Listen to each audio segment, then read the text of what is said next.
Hello, friends.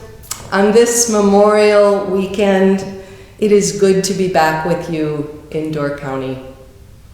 Today, I will be joined by my friend Michael Orange, with whom I've been having some rich conversations about the suffering of war and how we might transform that suffering into new awareness and possibilities for peace. We are recording this in the Ames Chapel at Unity Church Unitarian in St. Paul, Minnesota. We are on the land of the Dakota people, and it is a few days before the anniversary of the tragic murder of George Floyd in the Twin Cities last year. Thank you for taking time to be with us, for making time and space for the sorrow and the transformative possibility of our losses. And welcome, Michael.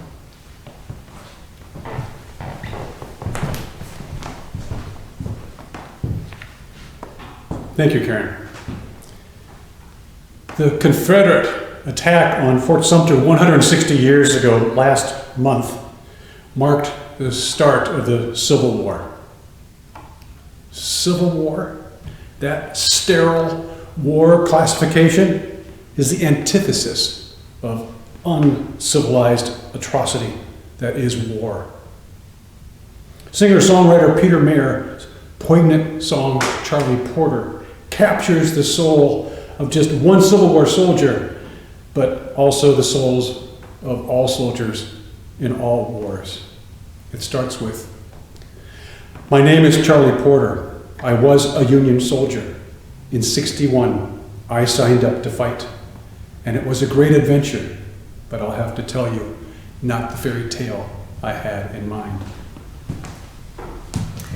And when General Lee surrendered and victory finally arrived, I heard no one hoot or holler, no hip hooray for the stars and stripes. We only cried. Back when it started, proud and foolish-hearted, I thought I had a taste for rebel blood, but we were only children. They killed us and we killed them, and the misery and the dying made us numb. By then, holding back the sorrow was kind of like holding back the tide. The men did not hoot or holler, nor hip hooray for the stars and stripes. We only cried.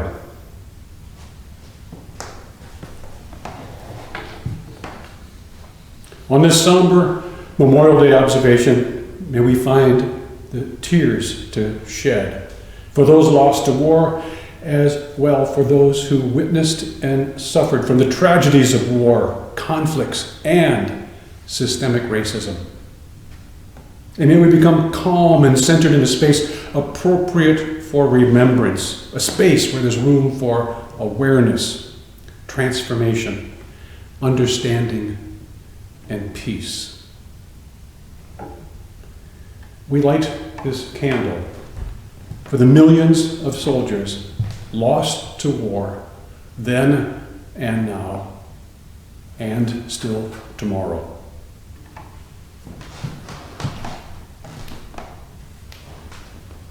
First observed 5 years after the end of the Civil War, Memorial Day was originally intended to commemorate soldiers who died during that war. Ironically, recent research has revealed that the first commemoration of the war to free the slaves actually occurred less than a month after the end of the war by a group of newly freed slaves. They honored the Union soldiers who had died in a squalid Confederate prison camp nearby in Charleston, South Carolina. Wars have a long reach through time. In many ways, the ravages of the Civil War still echo today through institutionalized white supremacy and the politics of hate and division. Racism still wounds and kills, as the murder of George Floyd, which occurred a year ago and just a few miles from here, tragically demonstrates. And anyone who has served in war knows that even if you survive it, War can also kill a part of you and extend its poisonous reach through you to those you love. As Peter Mayer sings in his song, "But we were only children. They killed us, and we killed them. And the misery and the dying made us numb. By then, holding back the sorrow was kind of like holding back the tide." We light another candle for the millions of family members and loved ones who shoulder the profound grief of their losses to war.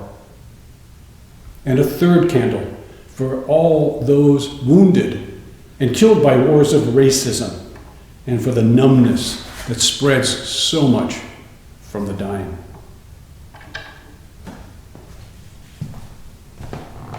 I went to war when I was a little over 20, not a child, but not yet an adult. When I arrived in the Cleveland airport after my tour of duty in Vietnam, I just sat down, befuddled with emotions and paralyzed. I didn't call my parents, didn't even call them that I was home. I was afraid my family would expect to see the person I was and not accept the person I had become. That they would not forgive me for what I had done and not done in Vietnam. How could they forgive me when I couldn't forgive myself? Like some toxic virus morphing in a petri dish, the war infected my moral DNA. I came home no longer thinking with the same mind, seeing with the same eyes, or hearing with the same ears. The Marines had trained me in a belief that I could kill people because they were the enemy and they would be trying to kill me. The rounds I fired did kill people. Some of them were trying to kill me, but probably most of them were civilians, caught in the same carnage that is war. Where is their Memorial Day? We light a candle for the millions of civilians lost to war then and now, and still tomorrow.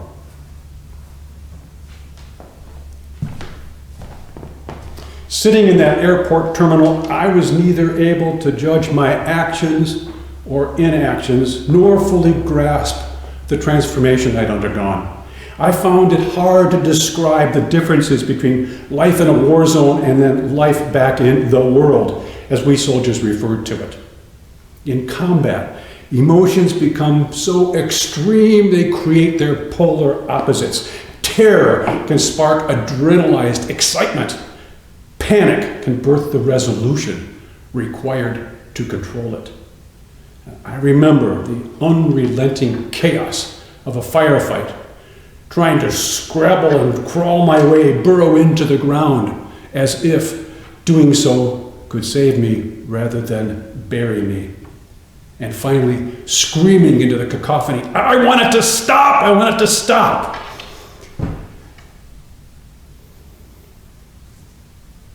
In Vietnam, we had a mantra. It don't mean nothing. It don't mean nothing. It was a necessary, all-purpose lie that we used as a bandage to keep our consciences from bleeding out. It was a mask to hide our faces from ourselves, from each other, and from our role as invaders. And we got so good at telling this lie, we kept telling it when we came back to this country, came home to a nation that wasn't ready to hear our stories. Vietnam gave me the opportunity to explore the very best in me and to face the very worst.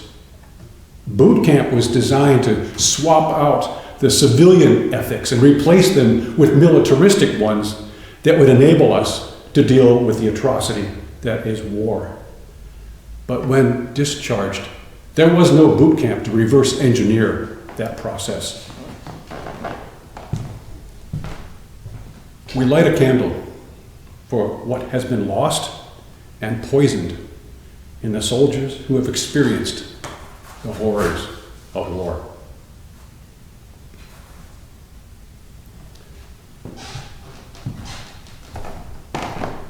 When I came home, I was unaware that I was suffering from what would be known as PTSD, post-traumatic stress disorder. Even though it formed the fault line of my personality change, I repressed the war and my experiences, and especially what I had learned about my dark side. It don't mean nothing. I went back to college that fall in 1970, and I tried to fit back into my former cocoon. I had to restrain the urge to revolt at the triviality of my classmates' concerns while I still had friends back in the jungle. It strained my nerves until I thought they would fry from too much voltage, but instead of screaming, I just went along like a foreigner pretending to understand the language.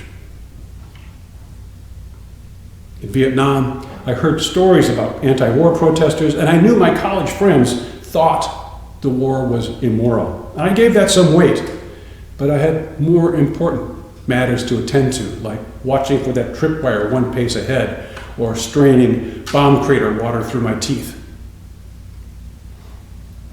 I needed a moral handhold there, illusory though it was, that we were doing something important, something honorable, something necessary, as I hung over the cliff of the war's dark insanity.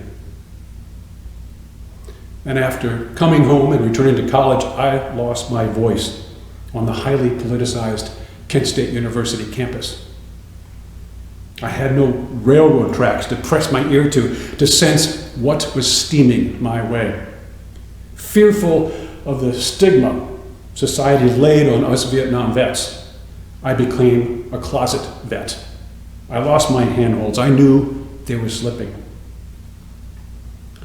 Peter Mayer's beautiful song continues. A cold and weary stillness follows. You hear no hip hooray for the stars and stripes. You only cry. We light a candle for the stillness and the grief.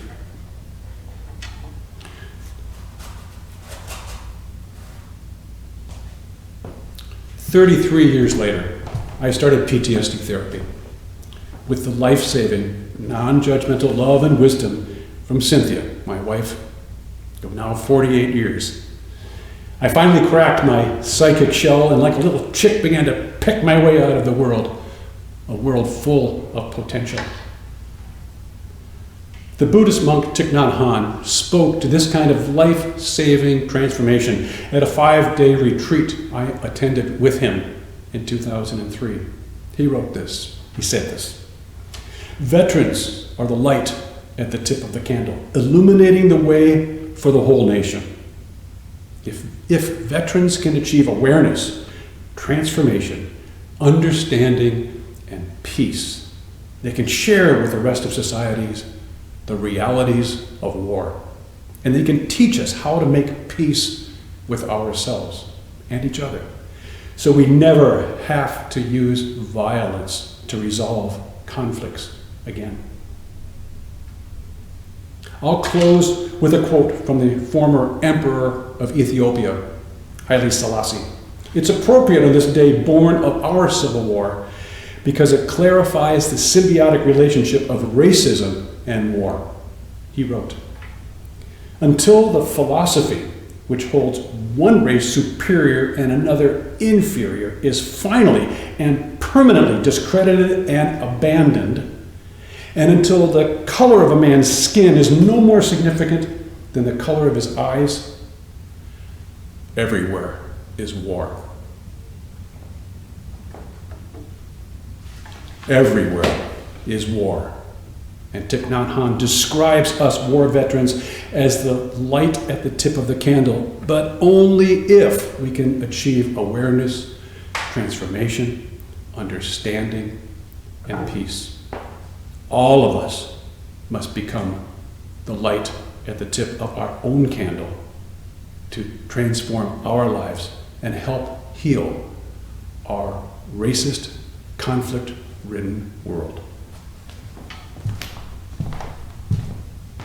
We light a candle for those who returned from war with tears and stories that might change all of us in ways that could make peace possible.